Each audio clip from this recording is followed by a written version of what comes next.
Padre, bendecimos tu gran nombre. Te rogamos, Padre Celestial, que tu palabra, como siempre, se manifieste entre nosotros. Sabemos, Señor, que el Espíritu Santo hace lo que nosotros no podemos hacer. Y nosotros, Padre, más que conocimiento, más que letra, necesitamos, Padre Celestial, entender, Señor, tu voluntad. Necesitamos salir de nuestra ignorancia, de nuestra humanidad y poder entrar con nuestra conciencia, nuestra mente, nuestro corazón, entrar en tu realidad. Señor, ayúdanos a entender eso en esta noche. Padre, en esta hora te rogamos que tu poder se encienda y se active para neutralizar toda obra del enemigo. Todo aquello que quiere distraernos, todo aquello que quiere ensordecernos, Señor, por favor, quítalo en esta hora. En el mundo espiritual es tu mano y tu fuerza la que se manifiestan. Nosotros, Señor, queremos aprender de ti. Señor, en tu bondad, lávanos con la sangre del Cordero, purifícanos de la mollera hasta la planta de los pies. Señor, que toda influencia infernal sobre áreas de nuestra vida sea cortada y quebrada ahora en el nombre de Cristo. Señor, que la libertad que emana el Espíritu Santo se active en nosotros, Rey, y podamos, Padre, entrar en esa realidad. Por favor, quédate en esta hora con nosotros, Padre. Danos sabiduría, danos claridad. Necesitamos con urgencia claridad de ti, Señor, claridad de tu reino, claridad de tu palabra, que ella sea la lámpara que ilumine y haga retroceder la oscuridad. Yo te entrego mi corazón para que lo limpies y te ruego que me ayudes a predicar esta noche, Padre. Te lo pedimos en los méritos de Cristo. Amén y amén.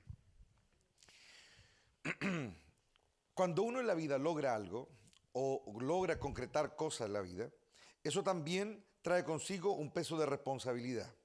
Es decir, cuando alguien no tenía de qué preocuparse, no tenía bienes que cuidar, ¿no es cierto? Difícilmente la vida se le complica. Pero cuando comienza a crecer, cuando comienza a evolucionar, y hacer lo material, en lo emocional, en lo espiritual, eso demanda también de nosotros una mayor responsabilidad. ¿Me estoy explicando? Mayor responsabilidad. Cuando yo era joven, ¿no es cierto? Y era soltero y no sabía lo que era tener familia, tener hijos y todo. Claro, trabajaba y me gastaba la plata en lo que quería, ¿no es cierto? A todos nos pasó eso. Pero después uno asume responsabilidades, ¿no es cierto? Gracias, hermano. Y esas responsabilidades, ¿no es cierto? Después a uno lo van como acotando. Es decir, ya no puedo gastar plata en lecera porque tengo que pagar el arriendo, porque tengo que comprar la, no sé, pues si tengo guagua chica, ¿no es cierto? La leche, que los pañales, que esto. Es decir, mi vida cambia. ¿No es cierto? Acorde a las responsabilidades. Y estoy viendo hartos rostros que con pesar mueven la cabeza así, ¿no es cierto? ¿Se acuerdan aquellos que eran solteros, ¿no es cierto? Y trabajaban y se gastaban lo que querían, salían, pero ahora trabajan duro, se parten los lomos y antes que ya tenga el plata ya está gastando, ¿no es cierto? Eso es responsabilidad. Eso, ¿no es cierto?, es que ya yo soy responsable, ¿no es cierto?, ahora de otras personas. Soy responsable de un hogar y la responsabilidad, hermano, es pesada. Sí que es pesada. ¿Saben que yo siempre estoy leyendo, investigando? Y si hay algo que me llama mucho la atención y que es un fenómeno que yo con respeto, y quiero ser súper claro, esto, sin ningún espíritu de crítica contra ningún pastor ni nada, porque yo tengo mucho respeto a eso. Tengo mucho temor a Dios, ¿por qué? Porque aunque un pastor esté haciendo lecera hoy día, en un momento fue un ungido de Dios, hermano. Y si hay algo que la Biblia enseña, y yo hago un llamado, aprovecho de hacer un llamado, a mucha gente que a veces en internet se dedica a puro andar pelando que al este, que al otro, no lo hagan, no lo hagan, no porque no sea cierto. Capaz que ese pastor X está peinando la muñeca ya hace rato, ¿me entienden? Capaz que está condenado hasta la oreja hace rato, ¿me entienden? Pero si hay algo que la Biblia enseña, y es súper categórico, es cuando Saúl ya estaba mal y David no lo pudo tocar. Es un ejemplo clarísimo. Es Dios el que juzga a Saúl. ¿Se recuerdan ustedes cuando David lo tiene ahí en una cueva, ¿no es cierto? Y le corta el borde del manto.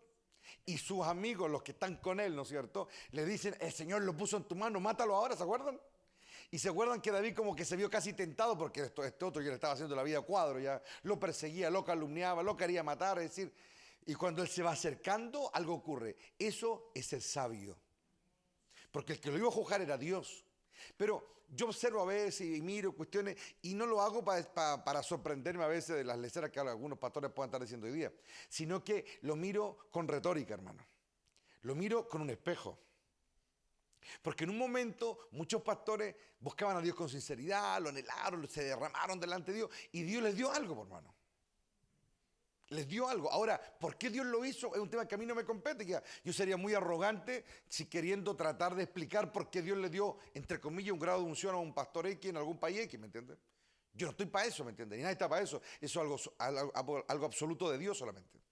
Pero lo que sí veo es que cuando le fue dado algo, y ahí está el aprendizaje, cuando le fue dado algo de arriba, no tomaron la responsabilidad de lo que tenían.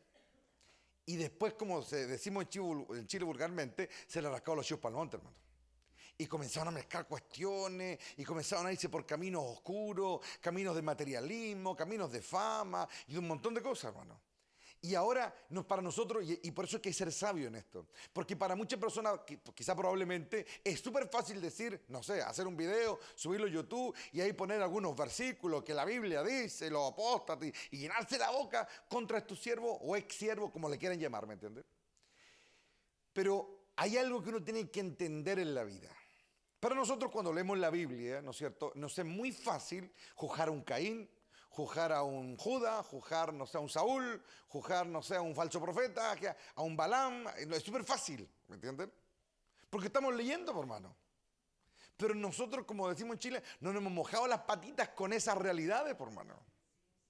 ¿Me entienden? Yo no sé lo que sintió Caín cuando mata a su hermano. No sé a los espíritus que se vio enfrentado, ¿me entienden? Yo no sé lo que ocurrió con Elías, por ejemplo, cuando después por la amenaza de una mujer, como que se desarma el tero. Y un hombre que era tan sólido, tan fuerte, con tanta autoridad, que yo no puedo ser tan arrogante para tratar de juzgar algo que yo no he vivido. A eso quiero llegar. Entonces, lo mejor es cerrar esto y dedicarnos a predicar a Cristo y el reino. Y tratar de enseñar a los que nos competen de la mejor manera posible. Pero lamentablemente, sobre todo en Latinoamérica, se ha vuelto casi ya como una cacería de brujas esta cuestión ya.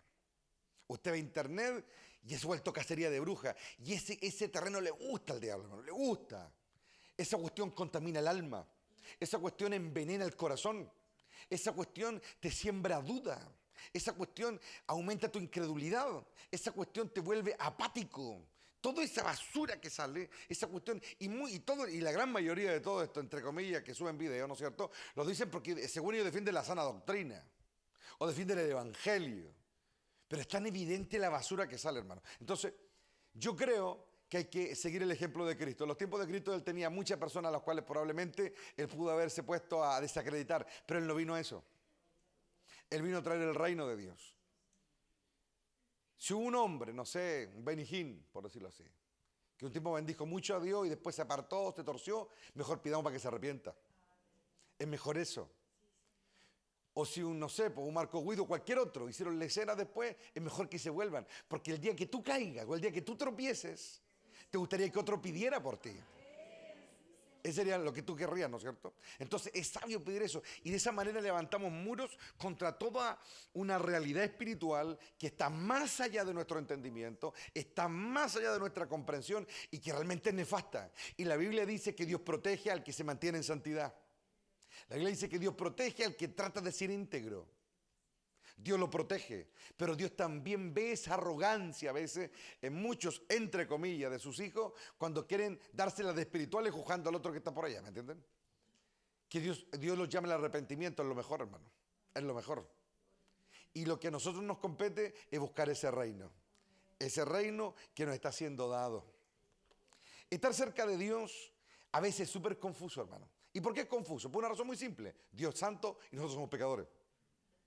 Estar cerca de Dios a veces es súper complejo entender a Dios. De hecho, en la Biblia hay muchas instancias donde siervos de Dios, incluso el rey David, en un momento se enojan con Dios. Un ejemplo claro y emblemático en lo que nos compartía recién Alejandro, ¿no es cierto? Cuando trata de llevar la primera vez el arca y Dios se molesta, mata, usa, y la Biblia es súper clara, dice que David se enojó con Dios, dice. Y después tuvo temor de Dios. Y después se humilló ante Dios y volvió a intentar traer el arca. Es decir, cuando los hombres han tratado de caminar con Dios, este Dios maravilloso a veces nos confunde, hermano. ¿Por qué? Porque sus caminos no son los nuestros, sus pensamientos no son los nuestros. Y cuando uno quiere tomar en serio a Dios y quiere caminar en serio al lado de Él, tiene que prepararse para ese día. Para ese día en que Dios nos va a conflictuar. Quiero leerle un pasaje que está aquí, ¿no es cierto?, en Proverbios, capítulo 3. Dice, confía en el Señor con todo tu corazón y no dependa de tu propio entendimiento. La versión 60 dice, fíate de Jehová con todo tu corazón y no te apoyes en tu propia prudencia. Ustedes se han dado cuenta, y aquí quiero decirlo en cámara lenta porque a veces cuando estos versículos emblemáticos los leemos rápido, como que no logramos digerir la profundidad. Fíate de todo tu corazón. Chuta, esa frase, hermano, yo no conocí a un hombre que haga eso. Yo no lo conocí, yo tampoco. Ese de todo tu corazón. Esto es muy grande, hermano. Es tan grande que es lo único que puede contener a Dios en nosotros. Y la Biblia dice, fíjate de todo tu corazón en Él. Esa cuestión cuesta, hermano. Porque mientras mientras estamos en un nivel de exigencia, por decirlo así, o un nivel de demanda divina, y estamos ahí nomás, como que la cuestión no es tan difícil. Pero cuando Dios comienza de a poco a dar paso en ese todo, chuta, ahí como que nos comenzamos a desconocer, por hermano. Y uno de los mejores favores que nos podemos hacer es justamente ese, cuando Dios comienza a exigirlo todo. Porque ahí comienzan los cortocircuitos con Dios. En las sobrecargas de exigencia. Estamos acostumbrados a trabajar al mínimo porcentaje, pero cuando Dios le mete más corriente al cuento, ahí es cuando se empiezan a quemar alguna resistencia, por hermano. Ahí es cuando comienzan a quemarse los seguros, por hermano. Y ahí es cuando la máquina comienza a tastabillar, porque Dios está apretando un poco más, por hermano. Cuando Dios llamó a un Abraham, el llamado fue fantástico. Dios le dijo, haré de ti una gran nación. Pero después vivió un tiempo en que tuvo que andar mintiendo, tuvo que andar eludiendo la voluntad de Dios, pidiendo ayuda, ¿no es cierto?, a reyes terrenales, cayendo en entredicho. Es decir, cuando Dios comenzó a apretar, por hermano. Cuando Dios comenzó a apretar. Yo se los he dicho muchas veces y ahora lo vuelvo a repetir. En un piño de oveja, ¿no es cierto?, no todas son iguales, ¿no es cierto? Hay unas más gorditas, otras más flaquitas, otros más rechonchitos, otros más estilizados. Algunas usan taco, otras no usan taco. Hay de todo, ¿me entienden? Hay de todo en el redil del Señor. Pero lo que quiero llegar es que hay un momento en que esa generalidad a veces sirve mucho de camuflaje. Como no se me exige, como no se me confronta, como yo estoy ahí nomás, a una distancia, ¿no es cierto?, donde no sea muy peligroso, ¿no es cierto? Le saco la medida al látigo, ¿no es cierto? Y si el látigo mide 3 metros, me gano 3,5. Entonces, si lo tiran, me llega hasta aquí nomás, ¿me entienden? Y hay algunos que son expertos en eso. Digan amén con confianza porque Dios lo está mirando. Entonces, hay un momento en que uno puede servir a Dios a su manera. Uno puede servir a Dios a su manera. Puede servirlo a Dios a su manera, puede volverse un diplomático dentro de la iglesia. Es decir, no discutir nunca con el pastor, decirle siempre amén, el pastor también, no se preocupe, vivir la diplomacia. Es decir, nunca peleas con nadie, como cantaban los prisioneros hace 30 años atrás, ¿no es cierto? Nunca quedas mal con nadie. Y eso se da, ¿me entienden? Eso se da. Y eso se da en términos espirituales también. Hay un momento en que esto, hermanos queridos, uno lo puede ocultar muy bien. Yo puedo ocultar muy bien mi sentir. Yo puedo ocultar muy bien lo que pienso. Puedo tener mi propia vida. Pero si hay algo que vemos en la vida del Señor Jesús, es que Él desnudaba a la gente que se acercaba a Él. La gente parecía buena hasta que hablaba con Él. La gente parecía digna de imitar hasta que comenzaban a hablar con Él. Y el Señor en 5 minutos los empelotaba, hermano. El joven rico, un ejemplo emblemático, ¿no es cierto? Y como él tienen que haber habido muchos que parecían así, de chapa, pero empezaban a hablar con él y el Señor los comenzaba a llevar y de pronto, ¡pa!, caían. Y no es porque él quisiera, no es que él lo quisiera degradar, no, es que él es verdad, por hermano. Y como él es verdad, no miente, por hermano. Y lamentablemente, para nuestra carne eso es fatal, porque Dios no miente. Dios nos desnuda, Dios nos confronta y sin enojarse, Dios habla, ¿me entienden? Entonces, hay un momento en que uno comienza a entender esta filosofía divina. Hay un pasaje que está en Isaías, y se los quiero leer porque creo que va a ser como muy aclaratorio para lo que quiero decir. No lo busquen, Isaías 45, versos 5 al 7, dice la Biblia. Yo soy el Señor y no hay otro como yo, dice. ¿Ok? Te he preparado para la batalla, aunque tú ni siquiera me conoces. Es una profecía a Ciro. Y luego Dios le dice a Ciro, yo formo la luz, le dice. Leámoslo cámara lenta para que no nos pase a lo rápido. Yo formo la luz, yo creo las tinieblas. Yo formo la luz y yo creo las tinieblas. Yo envío los buenos tiempos y también los malos. Yo, el Señor, soy el que hace todas estas cosas. Hay un axioma de vida ahí. Yo soy el Señor, no hay otro como yo. Yo soy el que crea el buen tiempo y el malo. Yo soy el que formo la luz. Yo soy el que creo las tinieblas. Es decir, ahí yo creo que está como bien metida esta gran verdad divina. Cuando Dios se acerca a alguien, Dios comienza a crear luz alrededor de esa persona. Pero va a llegar un momento en que este mismo Dios va a crear oscuridad. Porque mientras todo brille, todos siguen a Dios. Pero cuando las cosas dejan de brillar, cuando comienza a formarse ese caos. ¿Se han dado ustedes cuenta que Dios despertó en formar un caos a nuestro alrededor? Sí. Y hago un paréntesis porque el otro día descubrí algo súper glorioso mientras estaba meditando en esta verdad. Cuando uno piensa, o yo personalmente pienso en caos, es casi inevitable que se venga a la mente la vida de Job, ¿no? Un caos así absoluto. Y si hay algo que me llama mucho la atención, y esto es glorioso entenderlo, hermano, es que la historia parte, ¿no es cierto?, diciéndonos algo que, como uno ya lo ha leído de chico, aquellos que tuvimos la bendición de estar en la iglesia de pequeño, que ya como que lo pasamos a la rápido y ni siquiera pensamos los detalles. Pero hay un momento en que el Señor, o más bien dicho Job, ¿no es cierto?, inspirado por Dios, cuenta su historia y Dios le cuenta al final, ¿no es cierto?, cómo ocurrieron todas las cosas y dice que Satanás se presentó delante de Dios, hermano. Satanás se presentó delante de Dios. Y saben que eso yo lo encuentro súper glorioso si logramos, logramos enfocar esa realidad. Usted le entra en la cabeza que el ser más vil de esta dimensión entre en un lugar donde está Dios y los santos. Salgámonos un poco de la historia que ya sabemos ya de memoria, ¿no es cierto?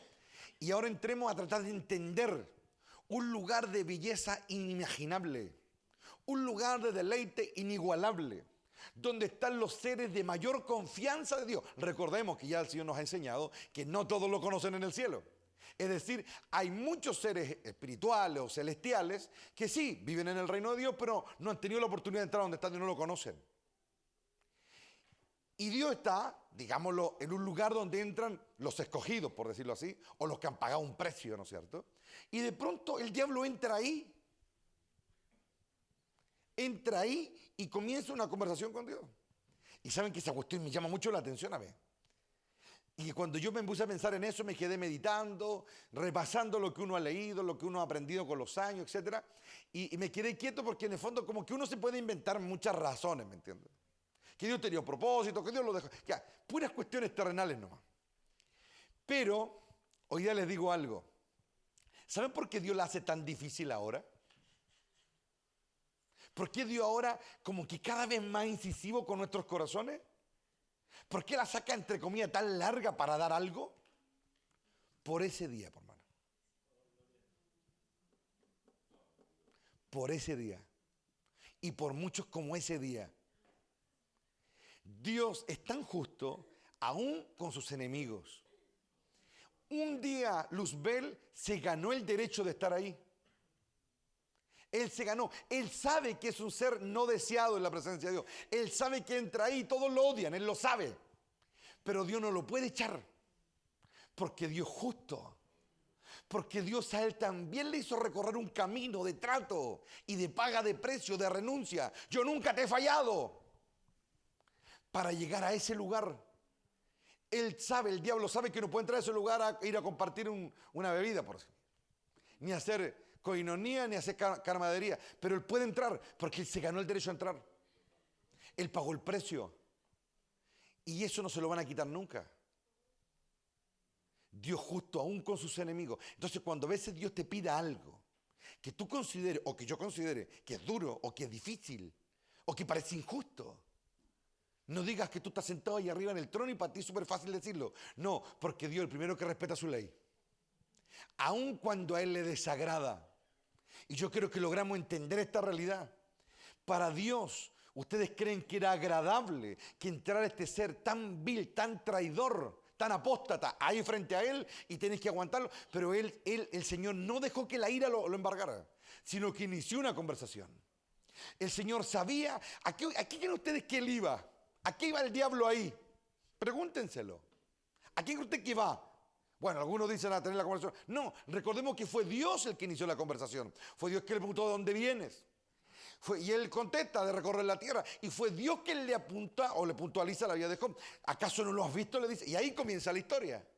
Pero su sola presencia, yo le pregunto a ustedes, ¿ustedes conocen personas que solo verlo le dan ganas de vomitar o no? Yo conozco varios, hermano. Que verlos nomás ya te vinagre el estómago. Que verlos ya empezáis a empuñar las manos, hermano. A mí me pasa todavía. ¿Ustedes creen que Dios no? Pero Él tiene que someterse a sí mismo. Porque si Él me dice a mí, controla tu ira. Si Él me dice a mí, todo tiene un tiempo. Él está aquí, hermano.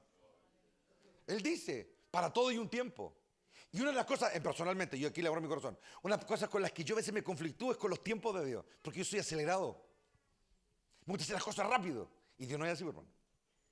Hay otros que no tienen problema con perder el tiempo así toda la vida. Eso no importa que el Señor venga en 20.000 años más, total, no tienen tiempo. Pero yo no soy así, hermano. Hay muchas cuestiones llamas, me gusta hacerla cortita, ¿me entienden? Y esa digamos, la característica de mi carácter, ¿no es cierto? En ciertos círculos es muy bueno, pero en otros es nefasto, hermano. Y tiene que ver con el tiempo de Dios. Dios tiene un tiempo. Dios tiene un tiempo para el castigo de este ser. No era ese día. No era ahí. ¿Por qué entra ahí? Entra a provocar. Porque el diablo lo que siempre ha querido es quebrar la ley de Dios, es quebrar su palabra, es lo que él ha dicho. El diablo sabe que es inevitable el juicio. Él lo sabe, aunque le mienta todo lo que tienes, él sabe que es inevitable. Él sabe que no puede parar la palabra de Dios, pero lo que quiere es quebrarla. ¿Por qué entra? A provocar. Pero el Señor mira con la paz que habló. Y cómo él en su sabiduría lo miró, se contuvo y le dijo, ¿de dónde vienes? Le dice. Y comenzó una conversación, comenzó un camino de victoria. Porque lo que iba a ocurrir desde esa conversación adelante iba a demostrar la supremacía de Dios. Y eso es lo que a nosotros nos cuesta un montón entender a veces. Porque nos desenchufamos, nos desequilibramos, como queremos actuar así y ahora, rápido, ya. Eso es lo peor que puedes hacer, hermano, lo peor que yo puedo hacer. Yo creo en la luz y las tinieblas, dice Dios. Yo lo creo, yo soy el que lo hago. ¿Por qué? Porque ¿cómo Dios nuestro Padre puede cultivar su dominio propio si no es con desafíos así? Así lo logra, hermano. Bueno, una entre millones de probabilidades que ocurren. Vemos el mundo entero, lo provoca Dios todos los días, hermano. Todos los días. Pero Él tiene un tiempo. Cuando Él dice, me voy a vengar tal día, en tal momento, en tal lugar, ahí viene la justicia, va a ser ese día. Pero el Dios lo va a tratar de que sea antes, para quebrar su deseo, quebrar su voluntad. Porque el diablo sabe que la derrota es inminente. Él lo sabe. Ya lo he intentado varias veces. Él sabe lo duro que pega a Dios, ¿me entienden? Pero quiere quebrar su ley. Nosotros tenemos que aprender de Dios en ese sentido. Dios quiere la luz y que las tinieblas. Y cuando las tinieblas comienzan, permite Dios que se prolifere a nuestro alrededor, se confunde nuestra mente. Nuestro corazón colapsa. Comenzamos a entrar mal y entramos mal, hermano. Entramos mal. Dios crea las tinieblas. Dios crea el caos.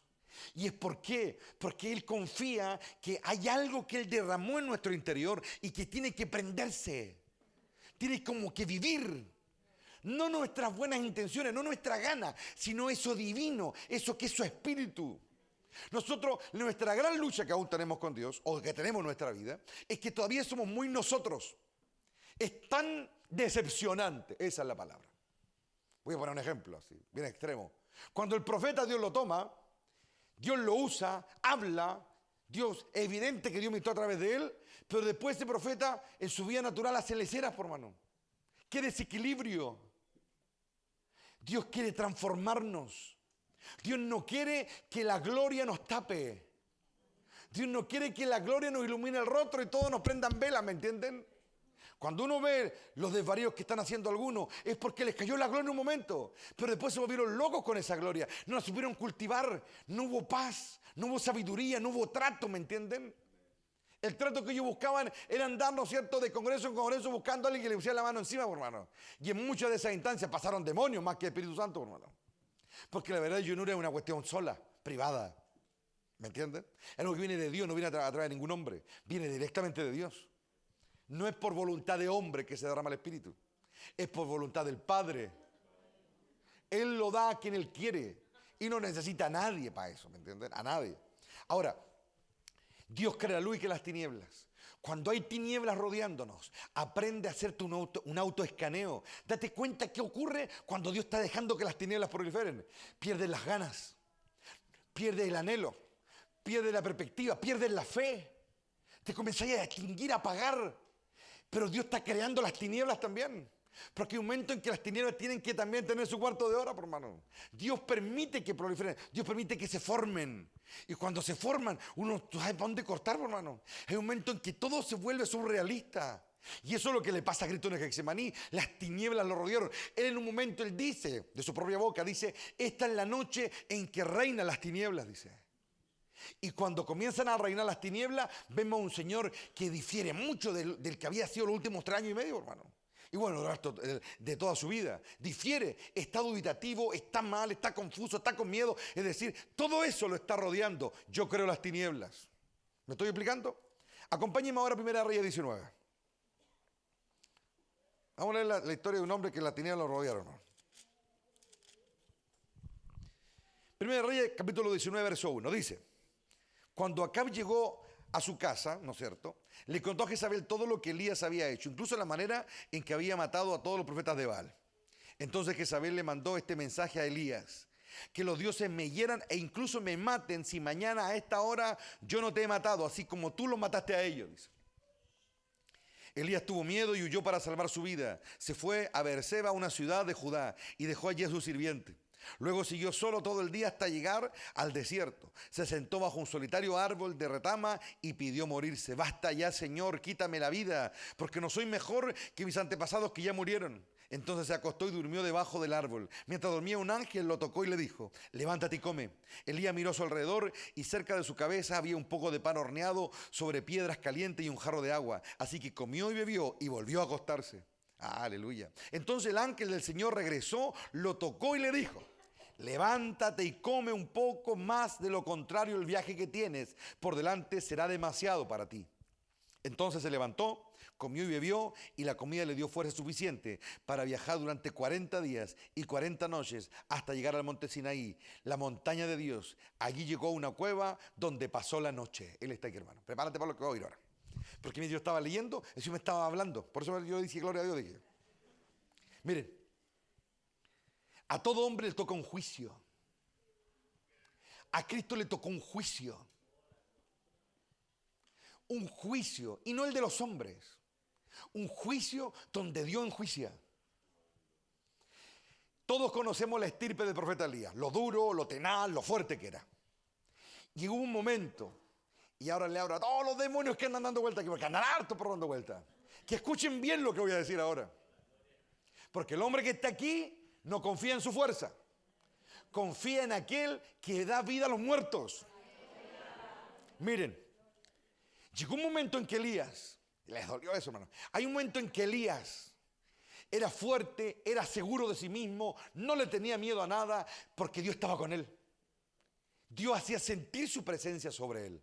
Dios no dejaba que él se sintiera cansado. Dios no dejaba que él dudara. Dios no dejaba que el miedo lo tocara. Era tan fuerte la coraza que él tenía a su alrededor que nada lo tocaba. Se veía sólido detrás de esa armadura. Se veía seguro detrás de esa armadura. Se veía un hombre de fe, tenaz, duro, implacable, un hombre duro. Pero hubo un momento en que Dios dijo: vamos a cambiar eso ahora. Llegó el momento de tu juicio, Elías. Porque ya juzgamos a la nación, ya matamos a los sacerdotes de Baal, yo ya los enjuicié a ellos, pero yo soy un Dios justo, te voy a juzgar a ti también hoy. Él está aquí, hermano. Te voy a juzgar a ti hoy también, porque yo no tengo partidos. Yo no estoy ni con uno ni con otro. Eso fue lo que le dejó claro el príncipe de los ejércitos celestiales a Josué cuando se encontró con él en tierra prometida. Yo no estoy ni con ellos ni contigo. Yo vengo como quien soy. Y hay un momento que nosotros no logramos entender cómo Dios viene. Y ese es nuestro error. Pensamos que Dios viene a defender nuestra causa. O nos viene a defender a nosotros porque nosotros le alabamos, porque nosotros le bendecimos, porque nosotros predicamos, porque nosotros asistimos a la iglesia, porque hemos renunciado a un montón de cosas y tenemos esa vista tan humana, ¿no? El pecador de allá, ese se pierde toda la pena infierno. Yo no, yo estoy de parte de Dios. Dios dice: no, yo soy justo. Tengo que a todos juzgarlos con la misma balanza, con la misma tenacidad. Y así como tú, con mi ayuda, juzgaste ahí arriba y yo te hice hacer descender el fuego del cielo y los masacraste y los mataste, ahora te voy a juzgar a ti. Y llega una amenaza de una mujer, hermano, que era una bruja, hermano. Él había matado ¿cuántos? Cientos de sacerdotes, hermano.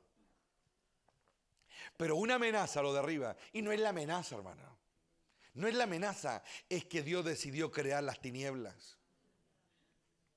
Dios decidió crear las tinieblas. Oigan muy bien lo que le voy a decir. No sea que tu miserable alma coopere, pero olímpicamente, cuando Dios decida crear las tinieblas a tu alrededor. Crear las tinieblas. Y esa fidelidad que nunca la terminaste de consolidar, se te venga abajo a pedazos. Esa fe que nunca terminaste de consolidar, se te venga abajo a pedazos. Toda esa entrega media se te venga abajo a pedazos. ¿Por qué? Porque no ocupaste el tiempo sanamente. Hay que ocuparlo bien ahora.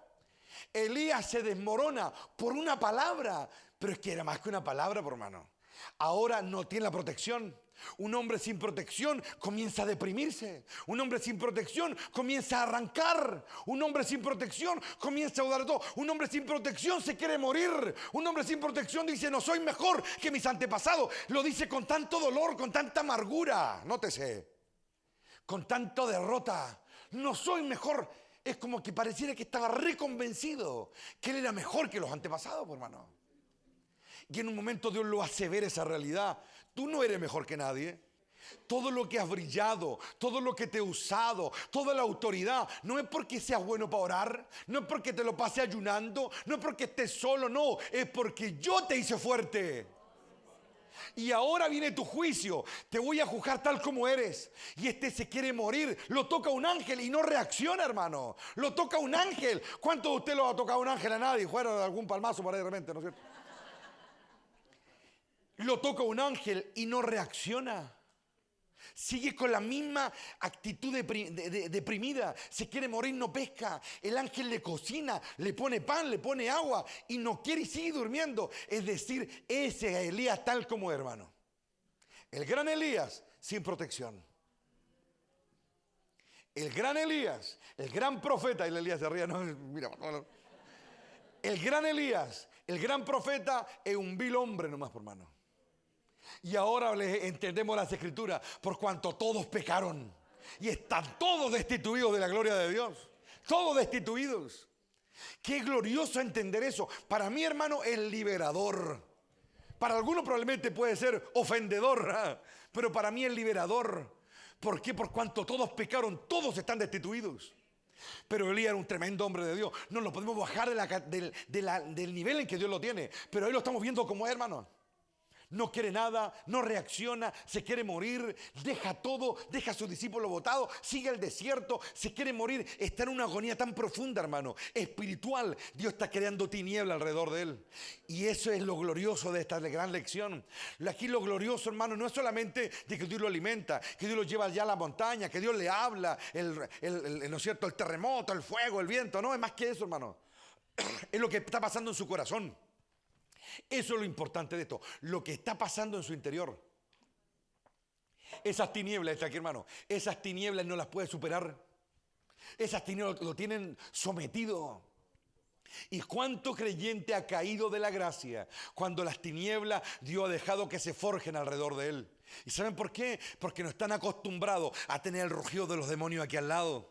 Están acostumbrados a un ambiente de laboratorio donde no hay tiniebla, donde no hay adversidad, donde no hay prueba, donde no lidian con la ira, donde no lidian con la rebelión, donde no lidian con la vanidad, donde no lidian con la envidia y un montón de basura. Es cuando están aparte. Pero hay un momento en que el juicio de Dios, aleluya, esto es glorioso, es llevarnos a la realidad, un lugar donde enfrentamos la maldad tal como es, hermano.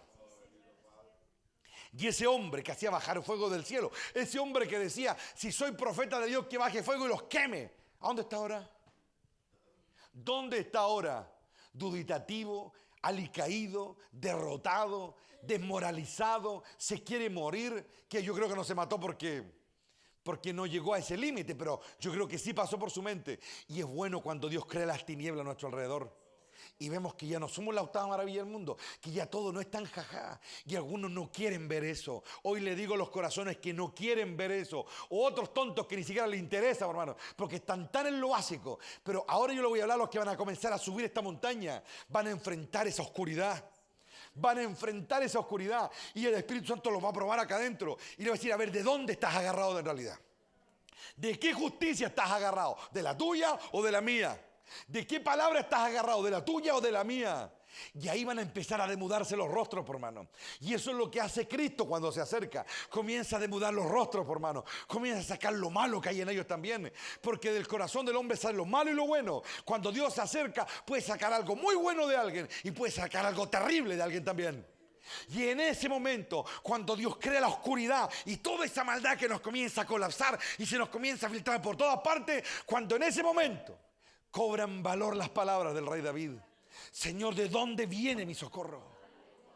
Es cuando uno se ve acá que no tiene nada que valga la pena. El arrogante, cuando llega a ese nivel, se siente morir, se siente derrotado, se siente estafado, se siente autoengañado, siente que despertó una realidad que no era la que él creía. Eso le pasa al arrogante. El arrogante no se puede parar de la caída, pero el humilde sí se para.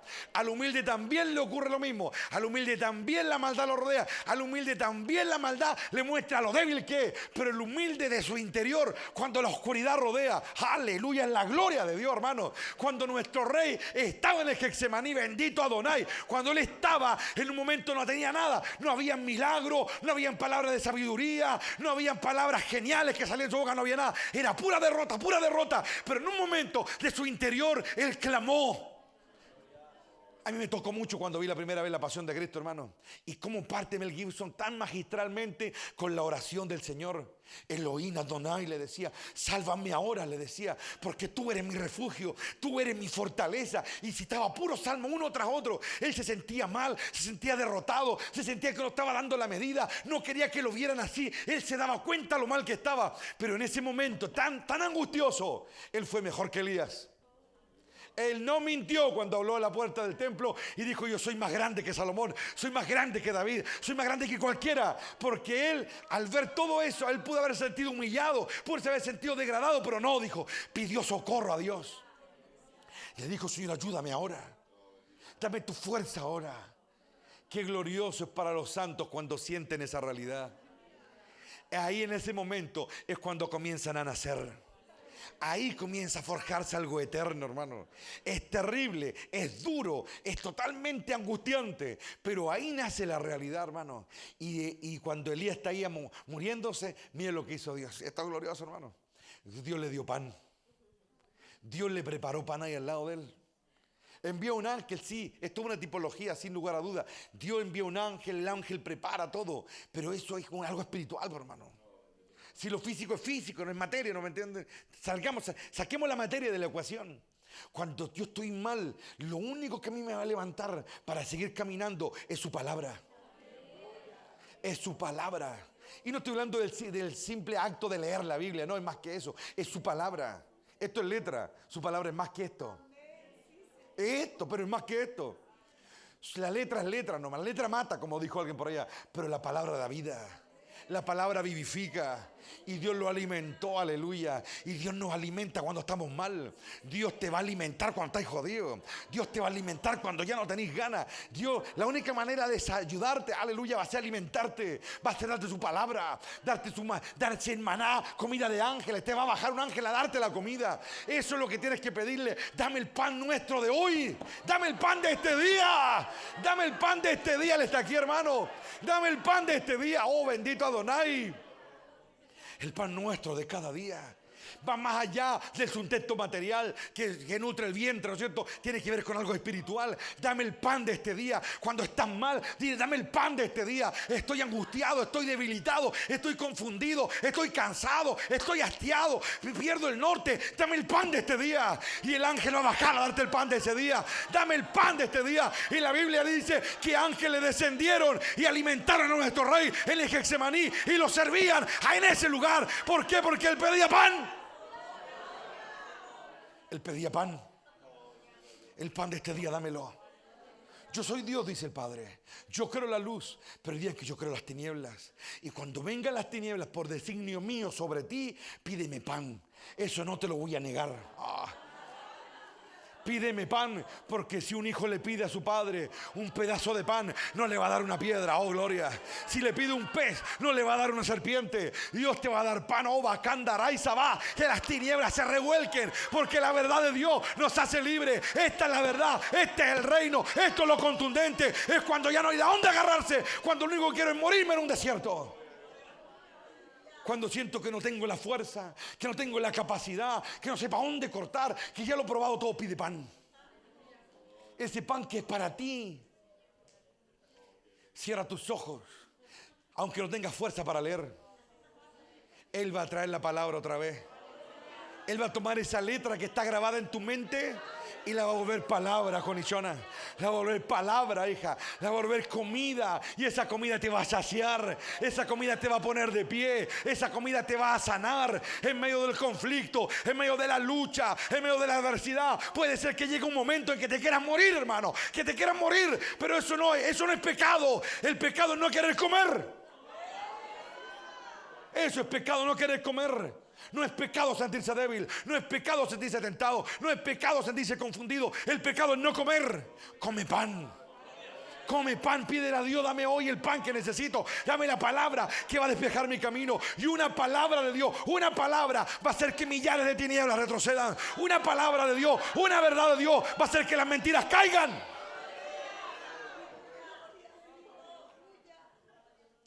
Eso es lo que Dios hace, hermano. Una palabra de Dios nos ordena el camino. A mí mi padre me ha hecho sentir muchas veces eso, hermano. Y son los terrenos cuando todo se vuelve oscuro. Ahora le voy a hablar a aquellos que probablemente piensan que el pastor Eduardo es incólume, siempre firme. Hay momentos que a veces uno ha aprendido tanto que a veces uno siente que no sabe nada, hermano. Hay un momento en la vida en que todo lo que sabe no se vuelve nada. Nada. Porque no es lo que sé, no es lo que he recepcionado en mi mente, es lo que Dios me da. Yo no vivo de mis recuerdos, yo vivo del pan que cae cada día. Una visitación, un momento que Él me toca mientras oro, o estoy viendo una palabra, o no sé, veo un spot, o veo cualquier cosa, una palabra, la palabra está viva, la palabra liberta, la palabra inspira, la palabra me levanta el corazón. Yo puedo leerme toda la Biblia y sigo deprimido igual, hermano, pero cuando viene la palabra de Dios, cuando su palabra viene a mí, aleluya, oh Lili, cuando la palabra cae, uno se quebranta, cuando la palabra desciende, uno se pone de pie, aleluya, y el ángel le dijo, come este pan, porque te queda mucho camino, y si no comes no vas a llegar. Pero miren lo que hizo reaccionar al profeta. Fue cuando le dijo, si no comes no llegarás.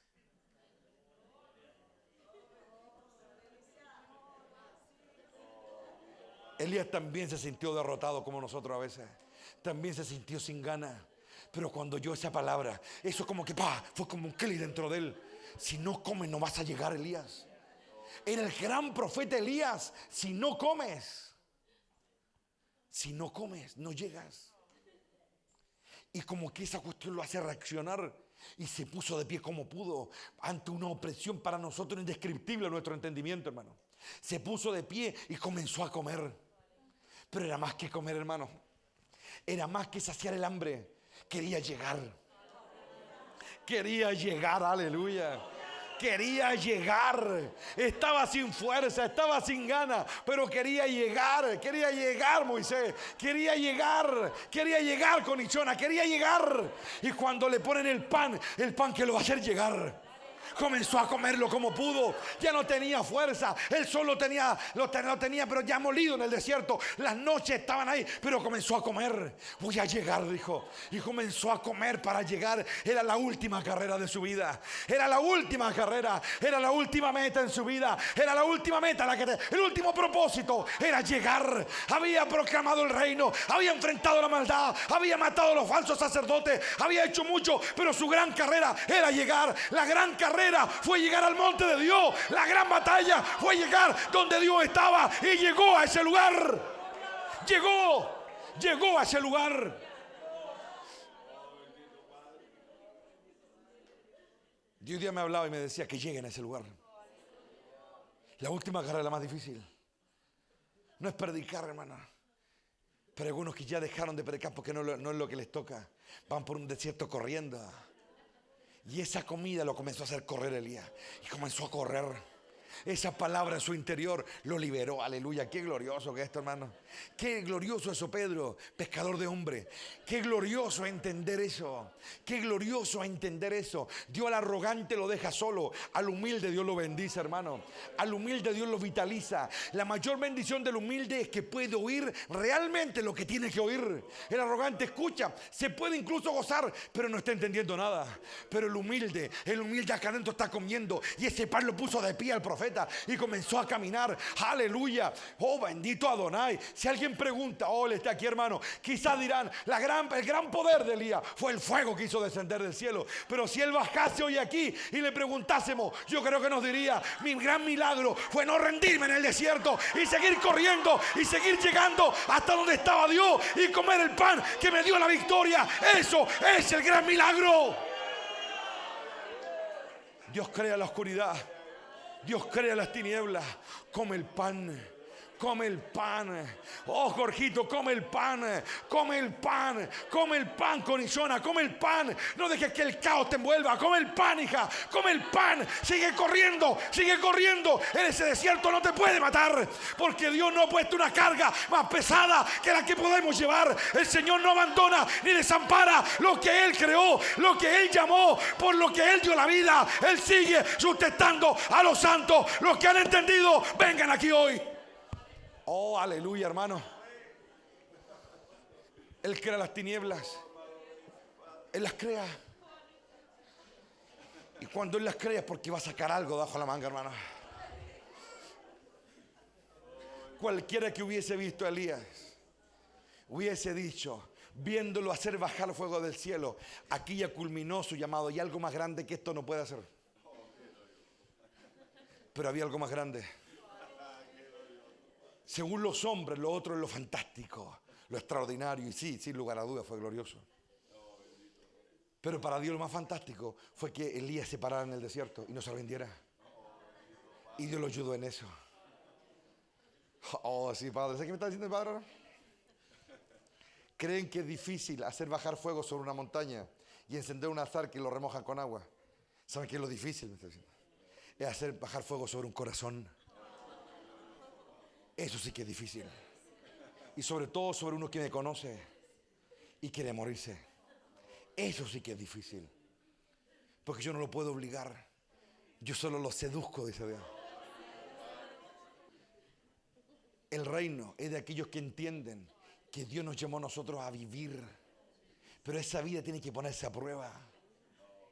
Esa vida tiene que ponerse a prueba. Y cuando Dios la pone a prueba, el desafío es mayor, hermano.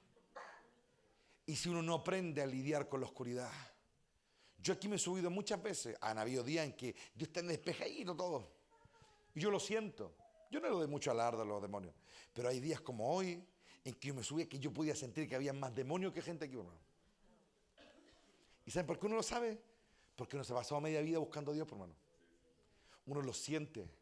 Y entonces ahí es cuando uno comienza a entender el reino. ¿Por qué Dios lo permite? Cuando Dios permite la oscuridad, no es para que yo sucumba ante ella. Cuando Dios deja la oscuridad, es para que yo brille más fuerte que ellos. Si yo lo hago en mi fuerza, con eso, yo me comienzo a cansar, me comienzo a enrabiar. Pero lo que tengo que hacer es guardar mi paz. Y venir a decir lo que tengo que decir. Que esa maldad no me descentre el alma. Que esa opresión no desestabilice mi corazón, no llame mi atención. Eso es lo que ocurre. Entonces ¿cuál es la manera que yo puedo aprender? No hay otra, viviéndolo. Yendo una y otra y otra y otra y otra, hasta que aprenda, hasta que aprenda. Por eso, hermanos queridos, esta cuestión no basta con que un día me cayó la unción encima y tengo el poder para sanar gente. No, es mucho más que eso, hermano. Es trato de corazón. Es trato de alma. Es que Dios a nosotros nos enseñe cómo funciona esto. Y la mejor manera en la adversidad. El profeta estaba acostumbrado a tener poder de arriba. Un poder grande. Dios se lo había dado y él se lo ganó. Pero en un momento que Dios lo quiso llevar más arriba. Entonces cuando vemos a Eliseo que lo guía, después ya al final, ya cuando Elías va a ser llevado, ¿no es cierto? Eliseo pide lo único que tenía que haber pedido. Lo doble. La doble porción. Unas traducciones dicen de que más que la doble porción, dame lo que me falta para estar completo. Es decir, Eliseo, también un hombre del Espíritu, también un hombre llamado, pero algo sintió que lo de Elías no era suficiente. Lo sintió, a pesar de esta aura que rodeaba al profeta, ¿no es cierto? Era temido, era un hombre muy respetado. Los profetas, la escuela de los profetas, le tenían respeto. Sabían que Dios trataba con él a otro nivel, Dios lo transponía, se movía. Ellos sabían que ellos estaban allá abajo y él estaba allá arriba. Pero cuando Eliseo se acerca, se da cuenta que hay algo que falta. Y fue por eso y se lo pidió a Dios. Que Dios a nosotros nos dé la claridad, hermano. La claridad para entender esta realidad. Y entender que nuestro corazón se va a probar cuando Dios permite de autorización para que las tinieblas se forjen a nuestro alrededor. Y ahí se va a manifestar nuestra realidad. Y ese va a ser tu espejo. Porque esas tinieblas externas van a tratar de unirse a la tuya. Y ahí tú vas a tener que decidir, o la sacas, la superas, o dejas que te coma. Elías tuvo una batalla larga. Pero después fueron 40 días de correr, día y noche. ¿Qué ocurrió? Es un misterio colosal. ¿Qué pasó 40 días de partida de esos sobrehumanos? Nadie puede caminar o correr 40 días y 40 noches sin descansar. Pero él lo hizo, hermano. Es decir, durante 40 días y 40 noches caminó hacia la tierra prometida, hasta hacia su tierra prometida, y llegó a ella. Y entró a un nivel de comunión con Dios que para nosotros todavía la miramos lejos. Pero están dadas las palabras y están dados los principios. Que nuestro Padre nos ayude. Porque cuando comienza a manifestarse eso en nosotros, esa distorsión interna en nosotros, es cuando realmente nos estamos acercando a terrenos que no conocemos, a lugares que no conocemos. Y es ahí donde no hay que desinflarse, ¿me entienden? Es ahí cuando uno tiene que aceptar que esa es la realidad. Eso es lo que soy. No soy más que eso. No soy una octava maravilla espiritual flotando. No soy eso. Soy malo por naturaleza. Pero estoy aquí porque Él me llamó. Y cuando uno entiende eso, no es que acá no sirve de nada. La peor trampa en la que podemos caer es saber algo aquí y no saberlo acá. Pero cuando uno lo sabe acá es cuando es del agrado del Padre. Cuando uno lo sabe acá es cuando a Dios le agrada. Que sea así entonces. Que sea de esa manera. Que Dios nos ayude a entender esta realidad. Si Dios nos ayuda a entender esta realidad, lo vamos a lograr. Elías bajó poderoso de allí. Bajó con palabra, bajó con un testamento y le dijo el Señor, busca ahora a quién te va a suceder. Busca al que va a tomar tu vara de profeta. Búscalo. Eliseo no tiene que volver, hermano. El que tiene que volver es Elías. El que tiene que volver es Moisés. ¿Se dan ustedes cuenta que lo más grande de Dios es lo que tienen que volver? Y volver a un tiempo difícil, a predicar a una gente dura. Es por algo, todas esas cosas son por algo, hermano. ¿Me entienden? A predicar a la gente dura, a predicar a una nación dura, una nación que los va a matar, que los va a tener 3 días muertos y a los 3 días los 2 se van a parar otra vez. Eso es lo que predice las Escrituras. Estar cerca de Dios puede ser confuso, pero si oímos lo correcto, la claridad viene a nosotros. Si oímos lo correcto, si oyes lo incorrecto, la confusión va a seguir rodeándote. El desgano, el cansancio, el desánimo, la derrota y todo eso. Pero si empiezas a oír lo correcto. Por eso partí diciéndoles al principio lo que les dije. No presten oído a lo que no edifica. Aunque tenga chapa de correcto, no. Porque lo que no edifica, no. Es simple, no. Hay gente que cuesta tanto entender eso, hermano. Tanto. Pero somos humanos. Aprendemos a porrazo. Lo importante es que ojalá el mismo borracho no lo cometamos muchas veces. Porque lo único que vamos a lograr con eso es perder tiempo. No perdamos el tiempo porque el tiempo es corto. Está pasando rápido, así, súper rápido. Que Dios nos ayude. Por eso es tan importante, y lo sigo repitiendo, oren unos por otros. Porque ahora es cuando más tenemos que agarrarnos todos juntos y echarle para adelante. Porque el viento, hermano, pesa harto. Me empuja harto, quiero decir. Pero si nos agarramos todos, le va a ser más difícil el viento movernos, hermano. La unidad hace la fuerza, dice el adagio. Que Dios nos dé esa claridad entonces. Y recuerden, prepárense para la oscuridad. El pan, en la oscuridad el pan. ¿Ok? Todos tenemos una oscuridad que enfrentar, todos. Que Dios nos ayude a superarla. Cuando Dios permitió, y esto es glorioso, ¿se acuerdan del pasaje cuando a David se le ocurrió censar a Israel? El texto de Crónicas parte así. Y Satanás se levantó contra Israel, dice. E incitó a David a censar al pueblo. Y Dios lo permitió todo. Es decir, una maldad se levantó. Una maldad que buscaba algo. Y esa maldad desató un montón de leceras. Y David se vio muy conflictuado por lo que hizo. Pero también había una voluntad de Dios implícita también ahí. Pero a pesar de todo el conflicto que él vivió, el asidero, el ancla que tenía David siempre, era que él siempre buscaba a Dios. No importaba si no entendía nada, pero él se agarraba de Dios. Se agarraba, no se ponía a pensar, se agarraba de Dios. No se ponía a sacar cuentas, se agarraba de Dios. No se ponía a pensar que yo fui malo, que yo fui adúltero, que fui asesino, no. O si la embarré, no, él se agarraba de Dios. Y eso le gustaba a Dios. Porque David, cuando tenía grandes victorias, tampoco se agarraba de sus victorias. Ah, ¿le está aquí, hermano? Tampoco se agarraba de los aplausos, tampoco se agarraba de los cantos de las doncellas de Israel cuando decía que él había matado 10.000 cuando Saúl mataba a 1.000, ¿me entienden? Él tampoco se agarraba de eso, no se agarraba ni de lo bueno ni de lo malo, nada. Lo ponía todo delante de Dios. Él siempre se vio a sí mismo como un hombre nuevo. Y es por eso que cuando el diablo lo trataba de voltear, David se lo lograba parar. Porque él no se agarraba de sí mismo. Saúl se cayó de la gracia porque se agarró de sí mismo. No nos agarremos nosotros mismos, agarrémonos de Dios. ¿Ok? No nos agarremos de nuestra espiritualidad, que a veces no es tan espiritualidad, hermano. ¿Me entiendes? Sino que Dios nos muestre el camino. Una vez me dijo el Señor una cosa en mi intimidad y se las comparto. La espiritualidad de un hombre no se ve en un altar, me dijo. No se ve cuando predica. No se ve cuando habla en lenguas. ¿Sabes cuándo se ve? Cuando se divierte. ¿Cómo? Porque ahí es Él. Las bromas que le gusta hacer, las bromas que no hace. Ahí se nota su espiritualidad. En las cosas que le gusta hacer, ahí se nota su espiritualidad. Y a veces, hermano, algunos hacen tonterías de adolescente, y siendo ya viejote ya a veces. Y son los mismos que hablan en lengua, los mismos que tienen visiones, los mismos que tienen sueños. ¿Lo ven o no? Cuando yo estoy aquí, Dios fiel a su pacto. Entonces yo le creo, su palabra fluye. Si hubiera por allá un pastor que tiene el don de la sanidad, por ejemplo, va a fluir el don porque es un pacto, Dios lo decidió dar. Pero la espiritualidad de ese hombre se nota en su diario vivir.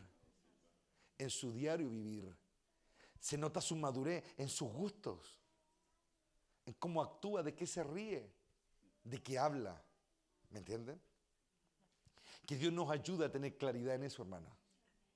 El que tenga oído, como dice el adagio, que Dios nos ayude. Nos ayude. Necesitamos la claridad de Dios. Yo necesito la sabiduría de Dios.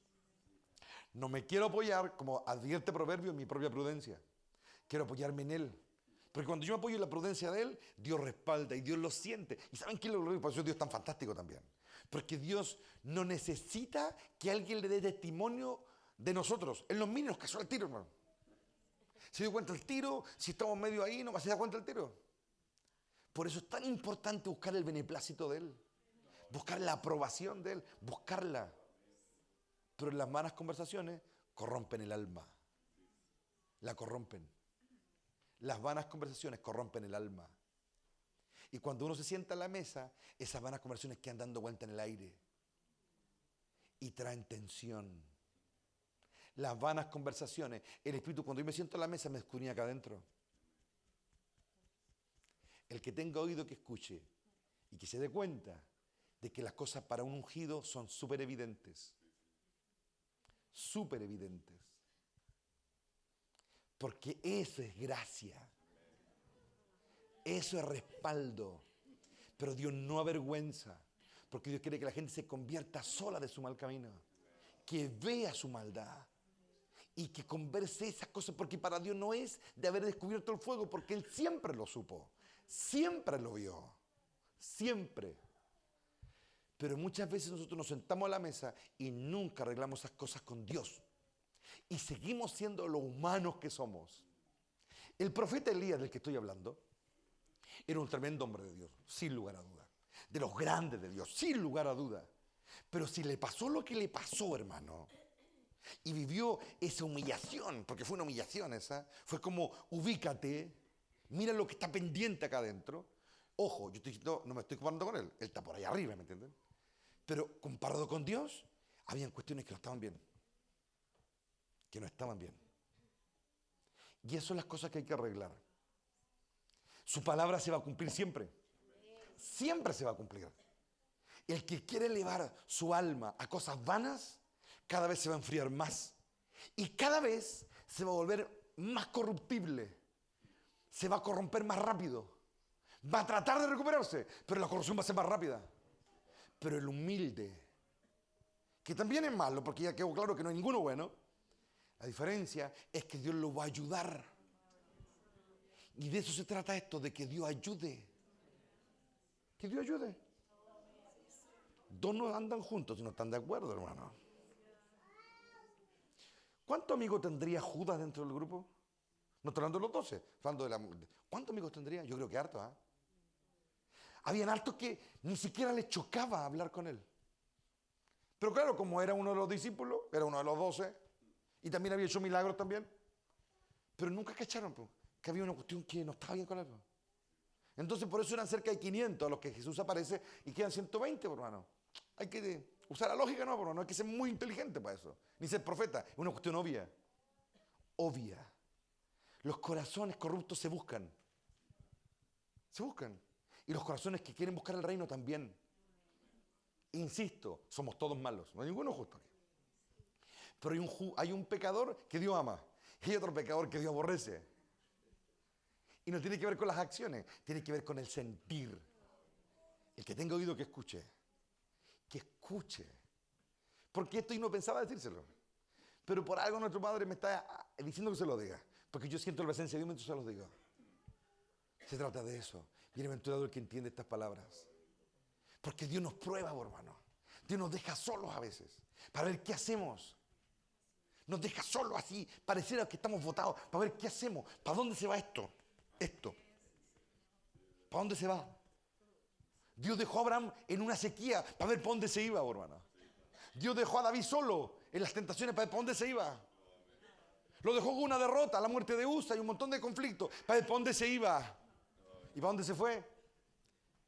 Pero vino otro que también se metió en el lío y no pudo nunca encontrar el camino de regreso, hermano. Y esto pasado desde antes de que el mundo fuera reconstruido. Pasó en lo alto también. Pasó en lo alto. Oh, Él está aquí, aleluya, en la gloria de Dios. Porque los dos mayores, también en un momento, ambos se equivocaron. Ambos metieron las patas, pero uno volvió en sí.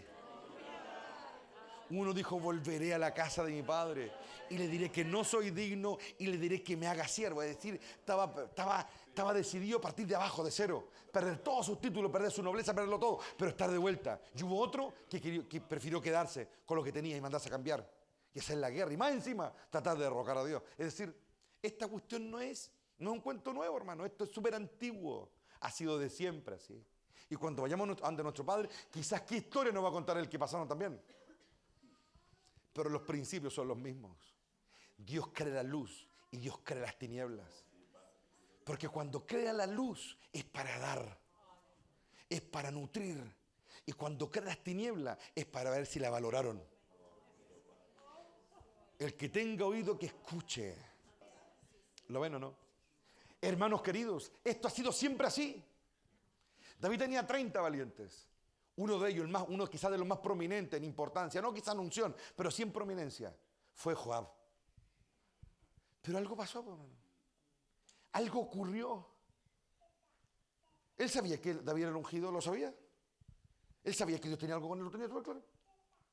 Pero hubo un momento en que algo comenzó a andar mal, hermano.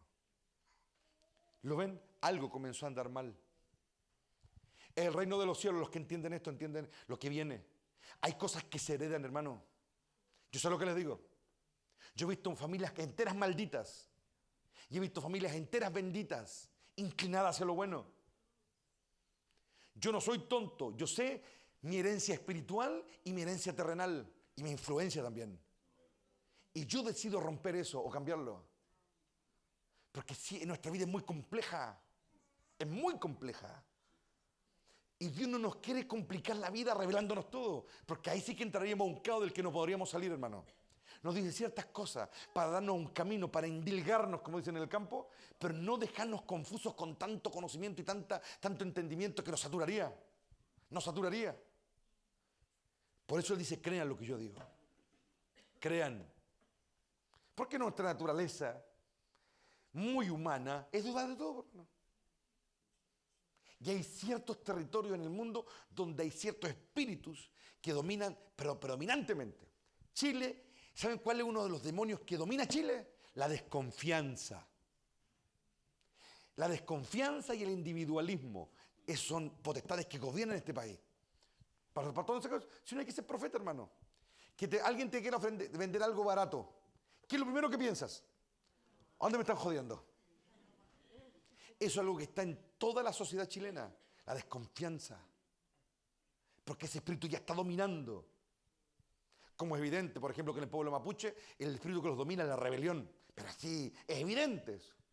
Pero para ellos, desde su cosmovisión es normal. Para ellos es normal ser así. Pero los que ven de afuera lo ven. ¿Lo ven o no? Eso es la cosa que hay que ver ahora. Que Dios dé claridad, hermano. No perdamos lo que Dios nos ha dado. Porque tal como Él lo dijo, está confrontando los corazones. Que a medida que nos vayamos acercando, se va a hacer más fuerte la cuestión. Más fuerte. Y ahí cada corazón va a tener que decidir si la luz que se le entregó va a ser el argumento para vivir, o la maldad que Dios permitió que se creara alrededor sea el argumento que los va a destruir. Siempre ha sido así. Y siempre será así. ¿Lo ven? No nos maquillemos. Yo no puedo maquillarme con Dios. Yo no puedo decirle a Dios no estoy bien contigo cuando realmente tengo algo metido acá adentro. No funciona. No funciona. Pero cuando yo he sentido eso, el ejercicio que yo hago es ser sincero con Él y arreglarlo. De verdad. No metérmelo al bolsillo y olvidarme. Arreglarlo. Porque si no, estoy haciendo cortocircuito que yo lo siento y es súper fuerte. Porque se supone que yo debo ser su representante, aquí. Se supone que aquí yo debo defender su causa. ¿Y cómo voy a defender a alguien con quien tengo algo en contra? El Espíritu Santo no nos podría unir. Y ahí se prueba el corazón. Y se prueba. Porque la única manera de sacar lo que hay dentro de él es apretándolo. No hay otra manera. Es apretándolo. Esa es la oscuridad que te rodea. La oscuridad aprieta. Aprieta fuerte. Cuando hay gloria, cuando hay luz, estamos como Pedro, Jacobo y Juan ahí arriba, vueltos locos en una gloria. Pero es la maldad que nos rodea, la que delata quiénes somos. La maldad quiso corromper al Señor y no pudo. De una manera que tú y yo no entendemos. Pero Él salió victorioso. Salió puro. Porque fue probado como ningún hombre jamás ha sido probado, ni será probado, hermano. Y lo logró. El que tenga oído que escuche. Así que prepárate para la semana que viene. Yo no sé cómo viene. Pero prepara tu corazón. Porque si yo no confiara en Dios, puta, mejor cerramos esta cuestión y digamos otra cosa, bro. Pero yo confío en Él. Porque Él es el que trae. Él es el que saca. ¿No es cierto? Él es el que saca. Él es el que dice ya no más. Pero cuando uno confía en Él, Él es el que sostiene. ¿Saben qué decía David? ¿Quién soy yo, decía, para que los hijos de Sarbia se sometan a mí, decía? ¿Quién soy yo para que estos hombres, dice, se obedezcan mi mandato? ¿Quién soy yo y la casa de tu siervo?, le decía a Dios. Por eso, porque Dios que los traía. Era Dios que los sometía y los atraía. Todos somos atraídos, hermano. Siempre somos atraídos a algo mayor. Y ahí encontramos bendición, pero también prueba. Ahí recibimos gratificación de Dios y también recibimos los azotes de Dios. Así es, pues, la atracción. La atracción. Pensemos en eso. Es bueno que en esta noche piensen en eso. Es bueno pensar en eso. Que el Señor nos bendiga y le dé ánimo, porque lo van a necesitar. El que sostiene es Dios. Cuando Dios sostiene algo, es imposible que caiga. Cuando son nuestras buenas intenciones, eso está condenado a la muerte, ¿no? Ah, y otra cosa más, sí, padre. Si quieres ayudar a alguien, no le sobes el lomo, dice Dios. Trátalo duro. Esfuérzate por ser tú un ejemplo. Pero pobrecito, que no, así una cuestión no funciona. Yo jamás he sido de esos pastores que andan así a la gente. Me carga esa cuestión. Si alguien quiere algo de mí, que venga a mí. ¿Y sabe dónde aprendí eso? De él. Cuando yo estoy jodido, él no es el que viene a mí. Yo tengo que ir a él. ¿No es cierto? Yo voy a él. Si yo tuviera un hombre aquí en la tierra, yo estaría todos los días atrás del uno. Si yo me hubiese puesto un hombre al frente, con mayor autoridad que yo, estaría todos los días. Pero hay gente que no le gusta seguir a nadie. Algunos siguen a su propia sombra, como le decía a una personaje que ya no está allá. Voy a seguir con tu sombra toda la vida, le dije, lo voy a seguir haciendo hasta que te vaya al infierno, le dije. Así funciona la cuestión, hermano. Yo soy el que voy. Jesús jamás anduvo a la silla a nadie. Lo seguían. Hubieron hombres como Juan que supieron acercarse. Hubieron otros que se diluyeron ahí dando vueltas, persiguiéndose la cola, confundiendo. Escucharon un poco a los fariseos, escucharon un poco a Jesús. Estoy hablando de los más cercanos, ¿eh? Jesús va en la barca, acuérdense, cuando de pronto lo queda mirando y como que lo sintió acá adentro. Y yo sé de eso, hermano, y sé, pues ahora lo entiendo. Porque él va así y de repente uno lo siente, hermano, y acá adentro. Porque el Espíritu Santo a uno lo ayuda con sus discípulos, por hermano. Cuídense la lavadura de los fariseos, dijo. Y fue el único que lo dijo. Sin ningún contexto, sin ninguna explicación. Cuídense, dijo. Él está aquí. Y yo decía, chuta, ¿qué onda? Y haciéndose los giles. Pero no, si ya compramos pan. Yo no hablo de eso, dijo. Un poco de levadura leuda toda la masa, dijo. Y siguió para adelante. Y no hablaba más. Era justo y necesario. El que tenga oído, que escuche. Que escuche. Que escuche. Que Dios nos ayude, hermano. Que Dios nos ayude. Que Dios siga limpiando los corazones. Amén. Si alguien tiene un mal sueño contigo y te soñó cayendo al infierno, no te debes deprimir por eso, hermano. El sueño es una posibilidad, no es un hecho concreto. El sueño es una advertencia. ¿Saben que yo tomo tanto los sueños buenos como malos de la misma manera? Porque hay una gente que le sueñan, uy, te soñé entrando al cielo, o cuando le cuentan un sueño a Jorgito, por ejemplo. Quiere ir a la orilla de la playa, y bueno, después le cuento eso. Y uno cuando son sueños buenos, fantásticos, como que, uy, sí, como que, ¿y qué más soñaste? ¿Y dónde me viste a mí? Y el Señor me hablaba a mí también. Entonces, gente así, ¿o no?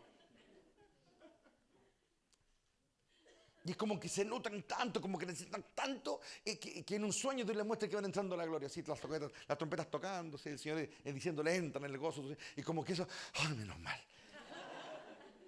En cambio, esos mismos que les gustan esos sueños, cuando sueñan malos sueños con ellos, como que nada, no importa, dejémoslo así nomás, y como que no pescan. Para mí todos los sueños son iguales. Sean muy gloriosos o sean de advertencia. Porque todos los sueños son una posibilidad. Solo eso, una posibilidad, no un hecho concreto. Y la historia lo confirma. La prueba, la contundencia está ahí. Es una posibilidad. Si Dios me da un buen sueño, bueno, tengo que forzarme a entrar en él, ¿no? Es como una promesa, ¿me entiendes? Pero si Dios me advierte, depende de mí que eso tampoco se cumpla. Porque yo lo hice correcto, me arrepentí o corregí, enmendé y me evito la cuestión. El que tenga oído que escuche lo que el Señor está hablando. Amén. Vamos a pedirle fortaleza, Señor, para esta semana. Amén. Busque, hermano, por ahí tome la mano de alguien. Vamos a darle gracias a nuestro Padre. Buen Padre, en esta noche te agradecemos todo lo bueno que tú eres. Te agradecemos, Padre, porque tú nos estás haciendo libres. Porque tú estás poniendo cimientos que van a soportar el peso de tu gran reino. Aleluya, sí, Padre. Van a soportar el peso de tu gran reino. Aleluya. Oh, bendito Adonai de gloria. Te exaltamos, Padre, porque tú estás sentado en lo alto y tú tienes el control. Y ahora, Señor, por la fe elevamos nuestros corazones para declarar nuestra libertad y la libertad de todos nuestros hermanos. La libertad de nuestra fe, la libertad de nuestra pasión, la libertad de nuestros corazones, libertad de todo, Rey eterno. Levántate y magnifica tu nombre en nosotros. Ayúdanos a vencer con el bien el mal que nos asedia. Y cuando llegue la oscuridad, ayúdanos a estar firmes para resistir. Gracias, Padre, por esta gran lección. Gracias por tu misericordia. Gracias por tu fuerza, por tu brazo que nos protege, Padre. Te ruego que en esta semana tu trato siga con los tuyos, Padre. Que tu verdad los siga guiando, que tu verdad los siga moldeando, que tu verdad los siga drenando, Padre eterno. Establece el reino en nuestras vidas y aviva el fuego en nuestro corazón. Que se haga tu voluntad, Padre celestial, y que al final se vea los que realmente tomaron tu palabra. Glorifica tu nombre y establece tu reino. Te lo pedimos en esta noche en los méritos gloriosos del Cordero Santo. Amén y amén. 1, 2 y 3. ¡Gloria a Dios! ¡Gloria a Dios! ¡Gloria a Dios para siempre! ¡Aleluya!